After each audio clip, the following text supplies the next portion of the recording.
Talk to the Sky, Christopher Daniels, Frankie Zay, collectively known as SoCal Uncensored or SCU! This is Catch, Hook, and Shoot, the worst podcast I've ever been on. Word.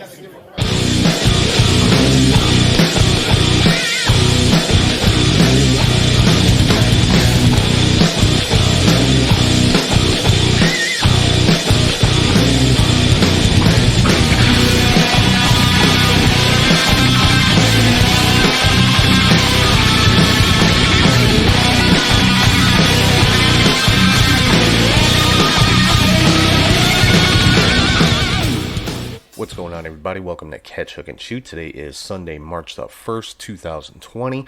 Just coming off of yet another great pay-per-view from AEW last night, Revolution. Got a lot of stuff to get into, but first and foremost, I want to thank everybody for listening, watching, and subscribing on Podbean, Spotify, Apple Podcasts, YouTube, any place you find your podcasts. Make sure you're following on social media on all platforms. It's at Catch, Hook, Shoot. Head over to patreon.com/CatchHookShoot for all your bonus content, and ProWrestlingTees.com/CatchHookShoot for all your t-shirt needs. And if you ever want to shoot me an email, it's catchhookshoot@gmail.com. Like I said, got a lot of stuff to get into this week, a lot of it having to do with AEW, so let's kick it all off like we always do with our match of the week.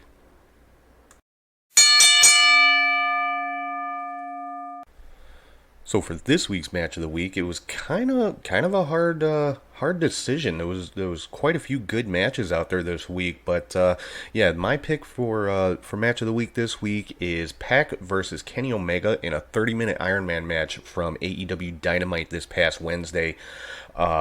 Yeah, it was a fantastic match between these two guys. Pac was very, very dominant throughout most of the match.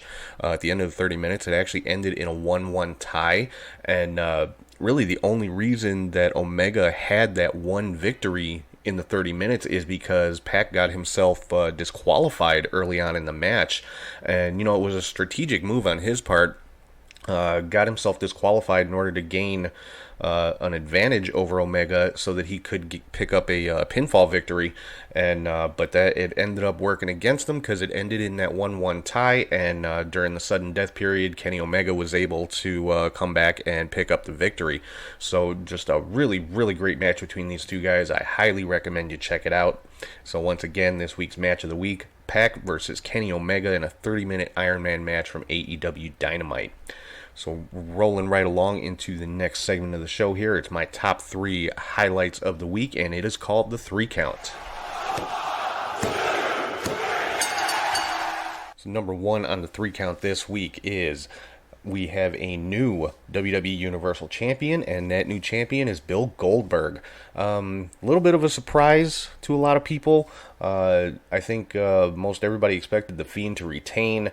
A lot of people had a lot of things to say about this match. It was a fairly quick match. Sorry, but Goldberg did pick up the victory, and yeah, that's pretty much all that can be said about it. I mean, it's Goldberg's second reign as the Universal Champion. He will hold that title going into WrestleMania. We'll get a little bit more into that here in a few minutes. But, yeah, Goldberg is your new Universal Champion. Number 2 on the 3 Count, I just talked about it a second ago. The Universal title for WrestleMania is going to be Goldberg defending against Roman Reigns. Goldberg came out on SmackDown this past Friday, basically asked his standard question, who's next, and Roman Reigns came out and said, I'm next.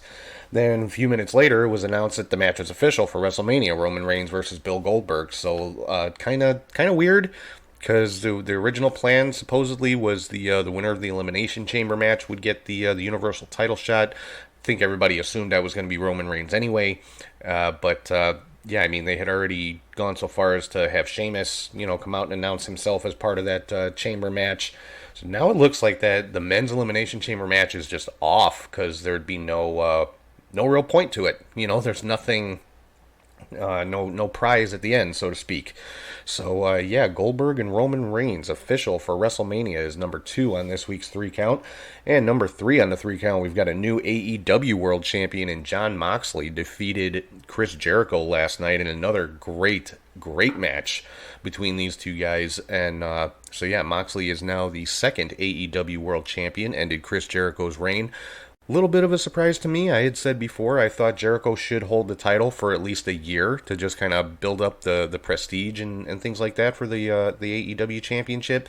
But hey, that's why I'm just a fan. I'm not the booker. So I mean, I'm sure there are long-term plans going forward. I mean, so I'm excited to see what's going to come of this. Are they going to continue the feud between Moxley and Jericho, with Jericho trying to get the title back, or who's going to be the next challenger for the AEW World Title? So I guess you should probably find out at least a little bit about that this coming Wednesday on Dynamite. So let's get into all the news and rumors for the week in the exciting world of professional wrestling. Starting off on Monday Night Raw, we saw a match between Randy Orton and Kevin Owens. Orton was victorious thanks to a fast count from the referee, which was kind of odd, a little confusing. Then it turned out the referee was one of the Monday Night Messiah, Seth Rollins' disciples. Owens pulled the referee back in the ring, ripped his shirt open. He was wearing a Monday Night Messiah t-shirt. So, Seth Rollins continuing to be a bit of a thorn in the side of Kevin Owens. So, it looks like that storyline is going to continue. I would think probably into WrestleMania. There's been a few rumors as far as what's going to happen with Owens and Rollins. Possibly a one-on-one match at Mania. Possibly a tag team match for the Raw tag team titles between Rollins and Murphy against Owens and I would think Samoa Joe. But who knows? Coming up this week on Raw, Beth Phoenix is going to be making an appearance to give a medical update on Edge. Now, this could have a lot of different kinds of implications as far as WrestleMania goes.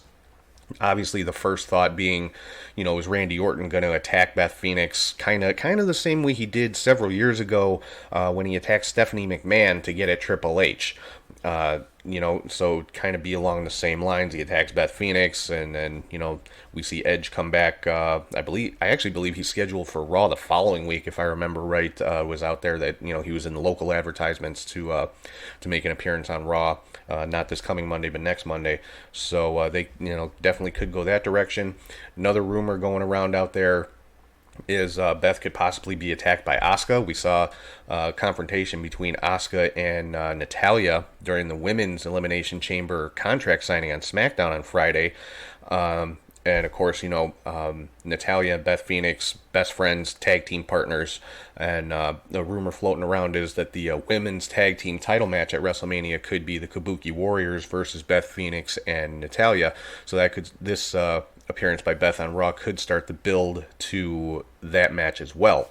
So a couple different directions this one could go. I'll definitely be paying attention to see what's going to happen with this one. Moving into NXT, we saw Damian Priest attack Dominik Dijakovic. Looks like he's throwing his hat back into the mix for the North American Championship. We also saw the first vignette that appears to be kind of implying that Killer Cross is going to be making his debut. The vignette basically was, revolved around a clock, which of course Killer Cross's catchphrase, tick-tock. So that's my guess as to what that one's all about. So I would be looking for Killer Cross to make his debut on NXT TV anytime soon now. I also found out from William Regal we're going to be having a women's number one contender ladder match at NXT TakeOver Tampa.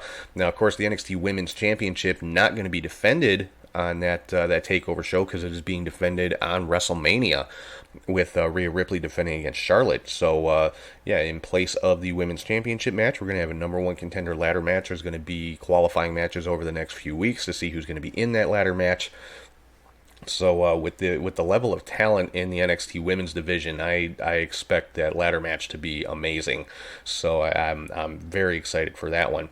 Also had Finn Balor come out on NXT and ended up getting attacked by Fabian Eichner and Marcel Bartel from Imperium, and wasn't explicitly stated, but I'm thinking it's going to be announced over the next couple of weeks. I think we're going to be seeing Balor taking on Walter at TakeOver Tampa for the NXT UK title. That match, I'll say right now, that match has the potential to steal the show with those two guys. Just a great, clash in styles between these two guys. Really, two of the best that WWE has right now, and that's pretty much of a dream match, I would call it. And also this coming week on NXT, we are going to have 2 cage matches. Dakota Kai taking on Tegan Nox in a cage match, and then another match between Velveteen Dream and Roderick Strong. So this coming week on NXT is shaping up to be a pretty good show. Moving into some SmackDown news, getting back into the Elimination Chamber, like I was talking earlier, it sounds like there's not going to be a men's Elimination Chamber match at the pay-per-view next week. So they announced on SmackDown that there's going to be a chamber match for the SmackDown Tag Team titles. Miz and Morrison, who are the new SmackDown Tag Team Champions. They defeated the New Day for those titles at Super Showdown last week. Miz and Morrison defending against the New Day, the Lucha House Party, the Usos, Heavy Machinery, and Dolph Ziggler and Bobby Roode. So, Tag Team Elimination Chamber matches are kind of interesting. They're a little, little crazy because you do have so many guys in the ring. I mean, you could potentially have 12 guys in there all at one time if nobody gets eliminated before all the pods are open. So, interesting match. Like I said, it doesn't seem like there's going to be a men's Elimination Chamber this time around because there's really no prize for them to fight for. So, I'll have to see what's going to happen with that. But, Tag team Elimination Chamber match for the SmackDown Tag Team titles. Also saw the return of John Cena on SmackDown for the first time in a long time, and actually got a great reception from the crowd. It was in his hometown of Boston, but you didn't hear the boos or the Cena sucks chants or anything like that. So got a very good response. Came out talking about WrestleMania, and basically said it's not. He's not saying goodbye, but he's not going to be around for a while, and he thinks WrestleMania should go on without John Cena because he doesn't want to take spots away from the guys who are going to be the future of the company and things like that. And then as he was leaving the arena, lights went down. The Fiend appeared behind Cena, didn't attack him or anything, just pointed at the WrestleMania sign, and Cena looked to me like he accepted the challenge. So we're going to be seeing John Cena versus The Fiend at WrestleMania. And this one, I think this is going to be a great match. I mean, Bray Wyatt and John Cena, they've had matches before. They've got good chemistry in the ring.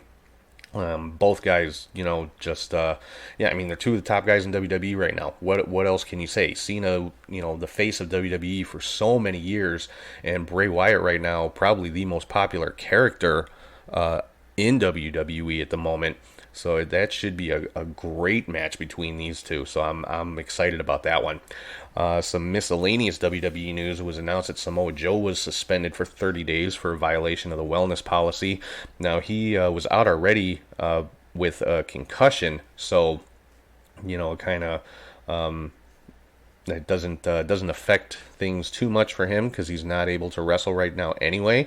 But once the suspension is up, hopefully the concussion is not too severe and he's cleared for competition once that suspension is up, because it'll be right around WrestleMania time, maybe like a week or so before.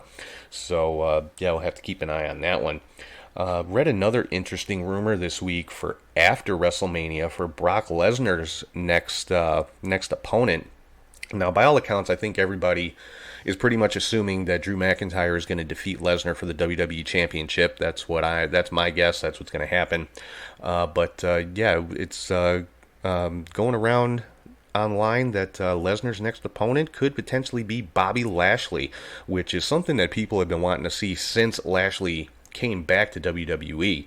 And so I really hope this is true, because they, very similar in size, very similar in styles, both have, the MMA background, and I think they could put on a really good match. I don't think it would be a squash match At least I hope it wouldn't be a squash match for Lesnar.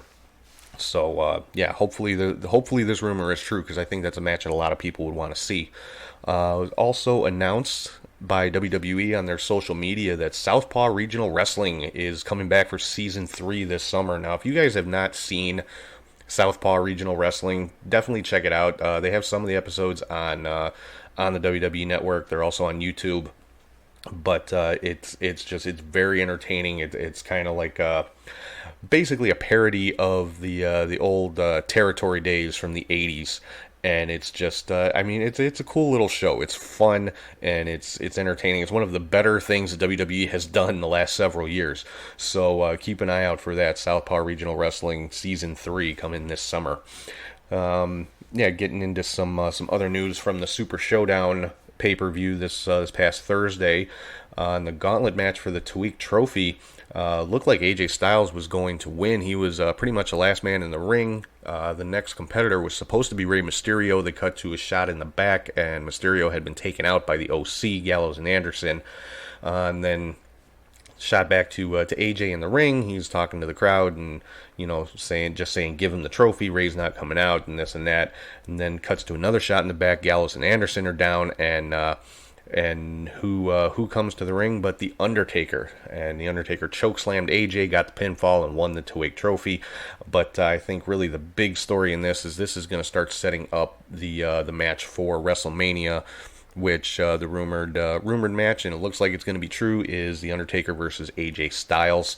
Looking forward to this one. I was really hoping the rumor about Sting was true and that we were finally going to see that match, but I think that ship may have sailed. I think it may be no longer in the realm of possibility, which really kind of makes me sad that match never happened. But hey, Undertaker versus AJ is bound to be a fantastic match as well, so that's definitely going to be one to keep an eye on. Talked a little while ago, Miz and Morrison defeated the New Day for the SmackDown Tag Team titles. Brock Lesnar won in a squash match, basically, against Ricochet, which I was really disappointed in. I thought the two of them could have put on a really good match. Brock Lesnar, I've said it many times, he is capable of putting on so much better than just these 30-second, 1-minute squash matches that he has. I know that's how he's booked. It's not, anything that he's doing himself. It's the way that they're booking him. But like I said, go back to the match he had with Finn Balor. Go back to the matches he's had with AJ Styles and Daniel Bryan. He and Ricochet could have put on a fantastic match for that pay-per-view, and it just wasn't. To me, it was just a wasted opportunity. It could have. Lesnar obviously was going to win the match, but Ricochet could have had such a great showing in that one. So like I said, just kind of a missed opportunity. Getting into some AEW news here. They announced the new signing this past week. Lance Archer has signed with the company, the Murder Hawk, and he will be making his debut this coming Wednesday on Dynamite. Really looking forward to that. I thought maybe we might have seen him last night at Revolution, but no such luck. So he will be debuting on Dynamite this coming week. Also last week on Dynamite, we had a recorded promo from the Dark Order, and Evil Uno basically made a reference to making Christopher Daniels obsolete. And anybody who has followed the Matt Hardy story the last several years knows that's another one of his catchphrases, just like delete and things like that from his Broken character. So they are really dropping some not so subtle hints that Matt Hardy is going to be the Exalted One, and I'm all in for that one. I think that's just a great piece of booking right there to put Matt Hardy as the Exalted One of the Dark Order. And of course, we had the Revolution pay-per-view last night. This honestly was the best pay-per-view that AEW has put on so far, and that's saying a lot because every pay-per-view they've done has been very good. But it was just top to bottom. Every match was great. On the pre-show, the Dark Order did defeat SCU. Colt Cabana made an appearance to help out SCU after the match was over when SCU was getting beat down by the Dark Order. There was a little bit of a tease that Christopher Daniels could have been joining the Dark Order, came out wearing a black cape and things like that. That turned out to be a swerve, and he came in and helped out SCU and Cabana. So they're obviously continuing with the SCU Dark Order storyline. And like I said, I would think we're going to be seeing Matt Hardy popping up in AEW sooner rather than later. By all accounts, his contract with WWE ended at midnight last night. So potentially could see him as soon as this Wednesday. Who knows? Yeah, some other news. I already talked about Jon Moxley defeating Chris Jericho for the AEW World Championship. MJF defeated Cody in a little bit of a surprise. Using his typical underhanded MJF tactics, used the Dynamite Diamond Ring to punch Cody when Cody was going for the Crossroads, and ended up getting a pinfall. And first, we saw the first little bit of miscommunication, a little bit of a chink in the armor of the Nightmare family. Cody was out on the floor when Wardlow had a hold of Brandy Rhodes, and Cody went to kick Wardlow. Wardlow sidestepped him, and Cody ended up kicking Arn Anderson. And that so they're, I don't know if they're necessarily teasing a turn by Arn, but it's definitely showing a little bit of miscommunication, and like I said, a little bit of a chink in the armor there for the Nightmare family. And some great matches. I mean, if you didn't see the pay-per-view last night, go back and watch it. I don't want to spoil too much if you haven't seen it yet, but the match with Darby Allin and Sammy Guevara was just amazing. I mean, the amount of stuff that happened before the bell even rang was ridiculous. I mean, I was sitting here watching this match, and they were fighting on the outside and doing all this crazy stuff. Sammy Guevara hit the what was it, the 630 from the top rope to the outside onto Darby Allin on a table, and then they got in the ring after that, and the bell rang, and I'm like, what the hell? How is the match over yet? No, it had just started. They had not both been in the ring at the same time up to that point. But yeah, I mean, a fantastic match between these two guys. And I mean, for me, the match of the night was the tag team championship match between the Young Bucks and Hangman Page and Kenny Omega. Just a ridiculously good match between these four guys. It told an amazing story. I mean, the story with the kind of I don't want to say crumbling of the Elite quite yet, but all of the dissension and things like that among the members of the Elite. This match told that story beautifully, and it was a little bit of a tease at the end of the match. Page and Omega did retain the World Tag Team titles. A little bit of a tease there at the end that Page was going to turn on Kenny Omega, and acted like he was going to hit the buckshot lariat while Omega's back was turned, but then Omega turned back around and kind of caught him a little bit. So even the commentators made mention of it, like, did I just see what I think I saw? So they're really playing this up that at some point Hangman is going to turn on the Elite, and I'm here for that one too. I think Page is going to make a great heel once he makes that full turn. Getting into a little bit of Impact news. If you guys have not been watching Impact, I keep saying, check it out. There is a best of 5 series going on right now between Michael Elgin and Eddie Edwards. They're tied right now at 2-2. The 5th match will be coming up this week on Impact. The winner gets a title match at the Rebellion pay-per-view. But, I mean, these guys have put on 4 fantastic matches. Every week it's a match of the week candidate for me with these two guys. So if you have not been paying attention to Impact, I keep saying give them a shot. Check it out Tuesday nights, either on Twitch or on Access TV. Whatever, just check it out. And coming up this week, there's going to be a world title match between Taya and Tessa Blanchard. So as far as I'm aware, first time ever 2 women going for the top title in a promotion, for the Impact World Championship. So I'm looking forward to that one. I mean, it's Taya and Tessa. I can't even fathom the two of them putting on anything other than a stellar match. I mean, just a couple of weeks ago at Warrior Wrestling, they were literally fighting right on top of the table that Charlie and I were broadcasting from. So, two of the best in the business right now in Taya and Tessa Blanchard. So really looking forward to that one. And talking about Charlie, I'm going to kick it over to him right now. He is here with your Indie Cut.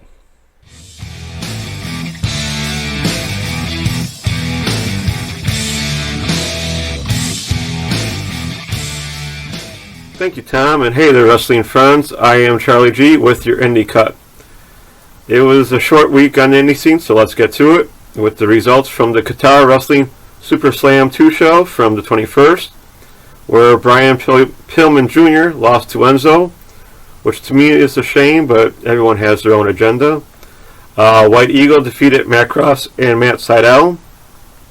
For the vacant QPW tag titles, Carlito and Chris Masters won, defeating the team of the Apollos and Jody Flush with Johnny Storm. For the vacant QPW King of the Ladder six-way match, Caprice Coleman defeated Dos Caras, Harry Smith, Mil Muertes, PJ Black, and Tristan Archer. For the vacant QPW Middle East title, Michael Elgin defeated Eddie Edwards. Even they go there to fight. And in the main event for the QPW title, four-way match, Alafa defeated champion Alberto Del Rio, Chris Raber, and Rob Van Dam. Sounded like a more exciting show than Super Showdown was. Sorry I missed it.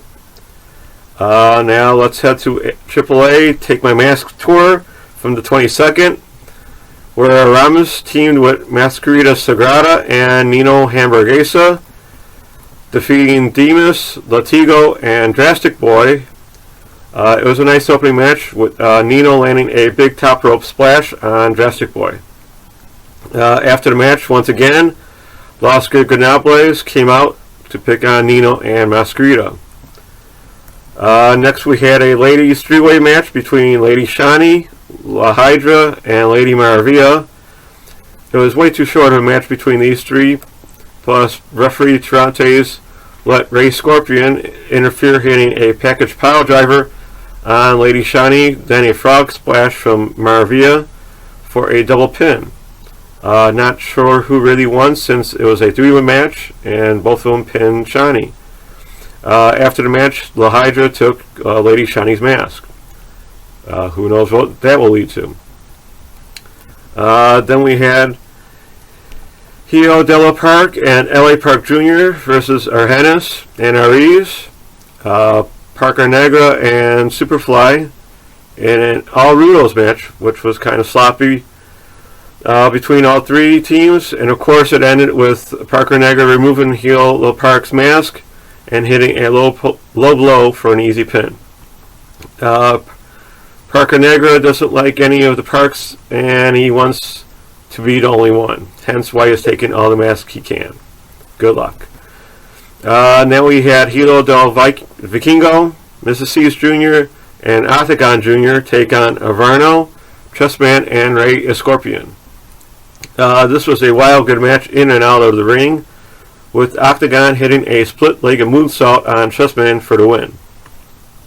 After the match, Torres and La Hydra came out to beat down the six-man champs, leading to Ray Scorpion demanding a trios title match then and there, not on their March 21st show.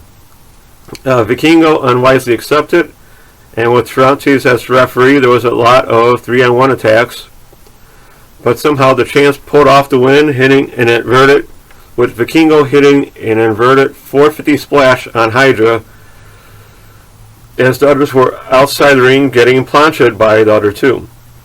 Cool ending, and I'm a little surprised the champions won. Next we had the AAA Tag Champs, Phoenix and Pentagon Jr.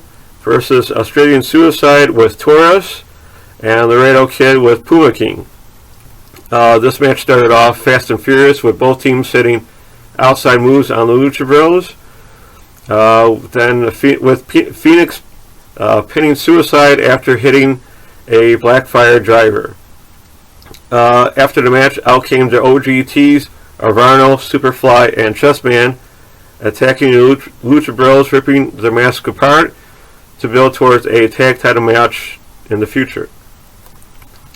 For the main event, we had Monster Clown, Murder Clown team with Pagano to take on the Bestia Del Ring, LA Park, and Roosh in a bloody battle with the faction creating most of it, and Tarantes in their back pocket. A lot of pins were not counted. Finally, LA Park hit a running spear on Monster Clown for the win. In a card that was all rearranged because Daga was on Impact Sacrifice show, it all turned out fine nonetheless. Next show was on March the 7th in Cancun. Thanks again to Adrian and Bernardo for the English Twitch and all of the English Twitch crew. Now we head overseas for the Progress Chapter 103, Beer Snake City, from the 23rd. Eddie Kingston and Scotty Davis defeated the War Horsemen of Anthony Henry and J.D. Drake. Giselle Shaw defeated Chikara. The Anti-Fun Police and Walter defeated the More Than Hype crew of Darren Kearney, Eli Cleary, and Nathan Martin. Progress Protest title match with Paul Robinson retaining against Kyle Fletcher by referee's decision. Millie McKenzie defeating Tony Storm. Alright, and Ilya Dragunov defeating Malik. And in the main event for Progress Unified title match, Kara Noir retained against Mark Andrews. Another solid show for Progress, and kind of odd to see Kingston, Henry, and Drake in the first match. Seems like Evolve went over to help out a bit, maybe setting up something for a Mania weekend between the two promotions. One can only hope. With this coronavirus going on, a lot of the Japanese promotions are on break, so there's not a lot to report. So if there's an empty arena show that pops up, I will let you know. Since this was a short week, I looked up Joey Ryan's Bar Wrestling from the 27th. There was a six-man tag team match with Desmond Xavier, Zachary Wench, with Chris Bay defeating Daga, Tessa Blanchard, and Willie Mack. Taya Valkyrie defeated Kimberly. Orange Cassidy in a tune-up match before Revolution, losing to Chris Masters. Diamante and Kiera Hogan defeated Joey Ryan and Miranda Elise. And finally, in a four-way match, Watts defeated Adrian Quest, Matt Cross, and Trey Miguel. Sounds like a fun show. Too bad they're not really shown. That's a wrap for me. Till next week, I will recap a busy weekend of indie action with Black Label Pro Wrestling, Quantum Leap, Shine 65, Evolve 145, free on Facebook, so it might be available for all to view. Beyond Championship Wrestling Network Pilot, where they will crown their first world champion. Glory Pro, their 3-year anniversary, and Evolve 146. Let's not forget about the Freelance Lucky Punk show from the Logan Square Auditorium on March 6th, and anything else that pops up along the way. Thanks for watching and listening. Hope you enjoyed the cut. Happy wrestling, everyone, and back to you, Tom. All right, thanks a lot, Charlie. Always appreciate his contribution to the show. Doing an awesome job with the indie cut every week.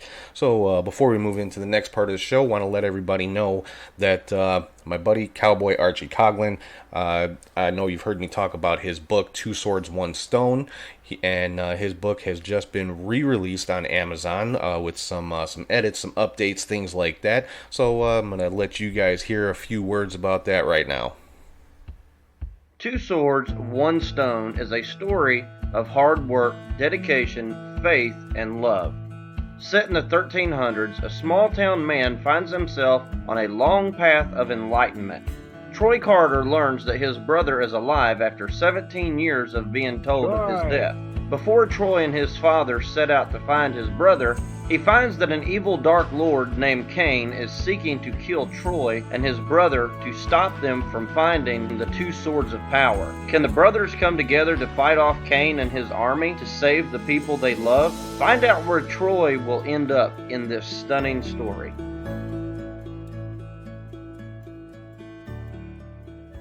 Alright, once again, that is Two Swords, One Stone by Archie Cowboy Coughlin. Head over to Amazon.com, pick yourself up a copy of that one. And let's roll right into our next segment of the show.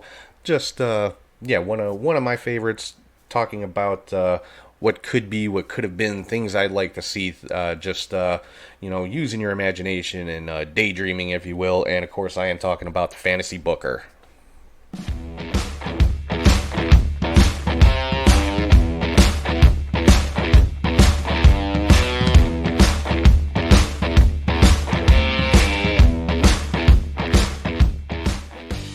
something a little bit different for the fantasy booker this week. I know normally I just talk about a fantasy matchup between two guys or two tag teams, whatever it might be. Not so much talking about a match this time, but just some storytelling I'd like to see happen, some storyline type stuff that I would love to see happen with the current product, and I'm talking about AEW right now. And what I'm talking about today is a potential quote-unquote horseman group in AEW. Now, I know a lot of times you say stuff like that, people roll their eyes, oh, the four horsemen, blah, blah, blah, do something new and this and that. But you know what? There's nothing wrong with, kind of paying respect to something from the past that worked. I mean, the Four Horsemen were the greatest faction in the history of wrestling, period. Specifically the incarnation of Ric Flair, Arn Anderson, Tully Blanchard, and Barry Windham. You're not going to find a better faction, past, present, or future, in pro wrestling. And, what I'm talking about, if it is done right, which with AEW, I'm very confident that they could do it right, because they're big on long-term storytelling, respecting the past, being somewhat old school without being a parody of itself and things like that. So this is something I really, really think could be done well in AEW if they chose to go this direction. And like I said, I'm talking about creating a horseman type faction. Now, if you go back to the days of Jim Crockett Promotions and the NWA, it was always the Four Horsemen against Dusty Rhodes. And Dusty kind of had a revolving door of partners and allies in that rivalry, whether it was Magnum TA, Nikita Koloff, Sting, Rock and Roll Express, the Road Warriors, whoever it might be that's kind of helping him out at any given moment. Like Ronnie Garvin, Jimmy Garvin, whatever it might be. And it could kind of be done the same way in AEW. Now, like I said, they kind of planted a seed last night with Cody having a little bit of a miscommunication and kicking Arn during his match with MJF. So, everybody's asking, well, when's Arn going to turn on Cody? I mean, he turned on, he had such a rivalry with Dusty. He turned on Dustin early on in Dustin's career, so when's it going to happen with Cody? And Arn has said on his podcast, no, that's not me anymore. That's not going to happen. I respect Cody and this and that, but it's still Arn Anderson. It's still the enforcer. So you never know. But my idea is at some point down the line, could be as soon as this week, could be 3 months from now, who knows? But at some point, Arn Anderson turns on Cody Rhodes, hits him with the spine buster, costs him a match, whatever the case might be, and joins up with MJF and Wardlow. And there's your first two members of the faction right there. MJF, for me, is the top heel in the business right now. Not just AEW, but in wrestling. He is the best heel in wrestling right now. He hits all the marks of what makes a great heel. He's that cocky, arrogant, brash, I'm better than you type of attitude. Doesn't care in the least to get in the face of a fan or anything like that, whether it's online or in the arena or whatever it might be. So I think he would fit that role of the leader of this faction perfectly. Wardlow, obviously he's your enforcer type guy, and you put Arn Anderson with the two of them, the original enforcer. That just kind of adds even more credibility to it. Then at some point along the way, you hook them up with Tully Blanchard and Shawn Spears. Now you've got two original founding members of the Four Horsemen backing up this new faction of MJF, Wardlow, and Shawn Spears. I mean, Shawn Spears has not really had a too much of a storyline since his match with Cody Rhodes, but he's another one that has a lot of history with Cody Rhodes. And remember, I'm setting this up as this horseman type group against Cody, so Shawn Spears would fit right in with this group. And like I said, Tully Blanchard and Arn Anderson both together, original founding members of the Horsemen as the managers of this team. It writes itself. I mean, come on. And then for the fourth member of this group, my pick is Hangman Page. like I said, they teased it last night with him possibly turning on Kenny Omega and the Elite. There's already been a lot of friction between Hangman and the Elite, especially with the Bucks.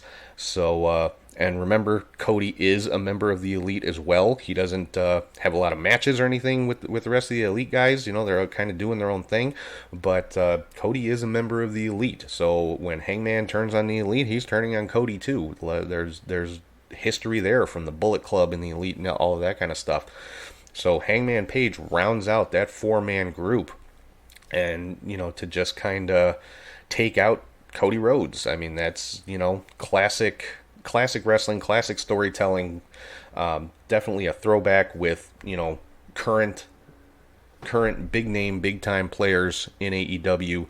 And Cody could have kind of the same thing that Dusty did. It doesn't have to be a permanent group on the babyface side.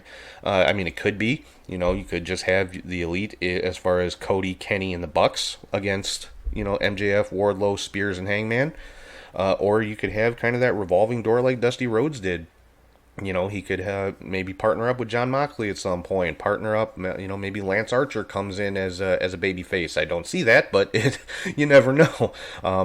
If they do sign Brian Cage when he's back from his injury, he'd make a good ally for Cody.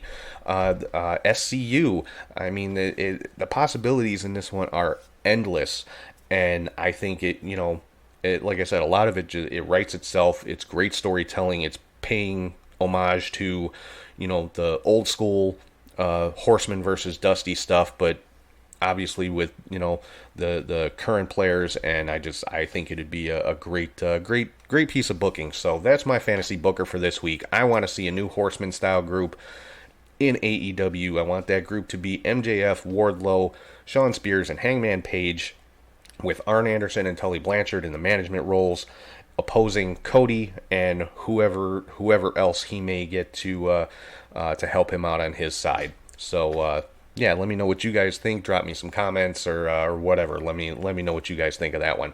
So let's get into the last segment of the show this week. Kind of an unpopular opinion, and that's kind of the point, and I am talking about the weekly hot take.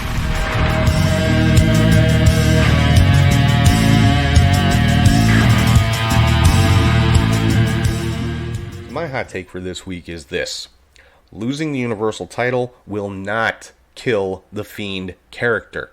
So many people out there online were just spewing out so much garbage. Oh, the Fiend is dead, the character's dead, they killed him, and this and that. And shut up. Seriously. He didn't need the title in the first place, number one, because he's an attraction. Just like, all honesty, Brock doesn't need the title. Cena doesn't need the title. Goldberg doesn't need the title. These are guys that are special attractions, and the appeal is the character or, the match that they're having. And the title, honestly, is secondary in those cases. So he didn't need the title to begin with. My personal opinion, it was too early to put the title on the Fiend when he won it from Seth Rollins, but I think they were just trying to strike when the iron was hot and make him the top guy, whatever. But I don't think he should have had the title quite yet. I think they should have taken more time, built the character up, just had him run through all of the, top guys in WWE to prove how, just indestructible he was and things like that. But, whatever. Again, I'm not the booker. I'm just a fan. But, losing this title is not going to kill him. As we saw on Friday when he appeared, he still got the same pop that he always gets, and they're putting him in there with an even more high-profile opponent in John Cena at WrestleMania. And I'm going to go on record and say this right now: John Cena will put Bray Wyatt over at WrestleMania. I am picking the Fiend to defeat John Cena at WrestleMania. That's my opinion. That's what I think is going to happen. So by all accounts, the Fiend is still going to be pushed as the unstoppable monster. I mean, it's not like when he lost to Goldberg for the title this week, he was just broken and beaten and defeated. I mean, he was back up on his feet seconds after the 3 count. It just so happened Goldberg stunned him enough to keep him down for 3 seconds, and then the Fiend was right back up. So he wasn't made to look weak or anything like that. It took however many spears and then finally a jackhammer from Goldberg to take the Fiend down. to hold him down for 3 seconds, and then, like I said, he was right back up. So I don't think losing the Universal title really does any kind of damage to the Fiend character. I mean, okay, it's a loss. So what? It's pro wrestling. When it comes to WWE, wins and losses really don't count for too much. So, unless I mean, if he starts losing on a weekly basis or something like that, then yeah, there's a problem. But, no, he took one pinfall loss, and it didn't, to me, it didn't do anything to damage the character. It's not going to kill the character. It's not going to kill any of his mystique or anything like that. And I think the reason they went that direction, I mean, it's pretty obvious they're going to put the Universal title back on Roman Reigns at this point. I don't think they wanted Roman to defeat The Fiend at WrestleMania for that title, because it would not have gotten the reaction from the fans that the WWE, specifically Vince McMahon, wants. They want Roman to be cheered. They want people to be behind him. They want people to want him to win. And, with as angry as people seem to be that Goldberg is the Universal Champion, they're going to get behind Roman now, and they're going to cheer him to when he wins that title, which is more than likely what's going to happen. And then at some point down the line, you can pair up Roman with The Fiend and possibly put the title back on The Fiend at that point. So I think it was actually pretty smart of WWE. I mean, I said a little while ago, I don't think it was a good idea to put the title on The Fiend when they did, but taking it off of him before WrestleMania was a smart move, because I think the potential match that had been being rumored for so long with The Fiend versus Roman Reigns, and Roman quite possibly beating The Fiend for the Universal title at WrestleMania, I think it would have been disastrous, from the perspective that the fans would have hated it. So I think this was the right move on WWE's part in this particular situation. Like I said, The Fiend is going to go over John Cena at WrestleMania. I mean, Cena is going to put Bray Wyatt over. I really don't have any doubt of that.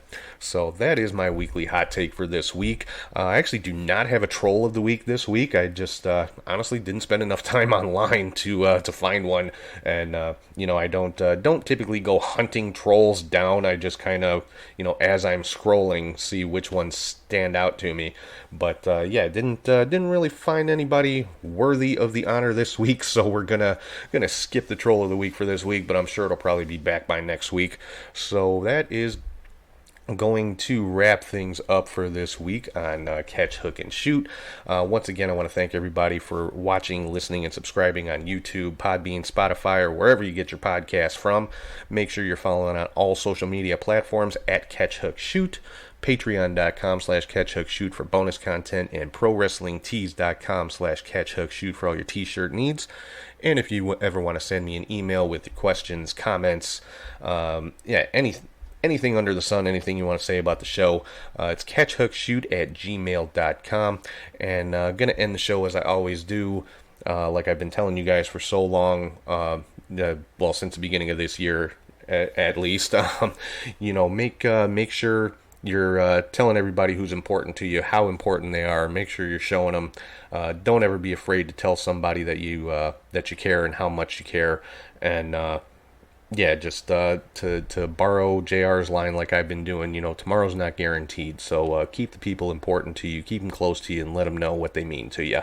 So with that, I am going to sign off. Hope everybody has a great week, and I will talk to you guys soon.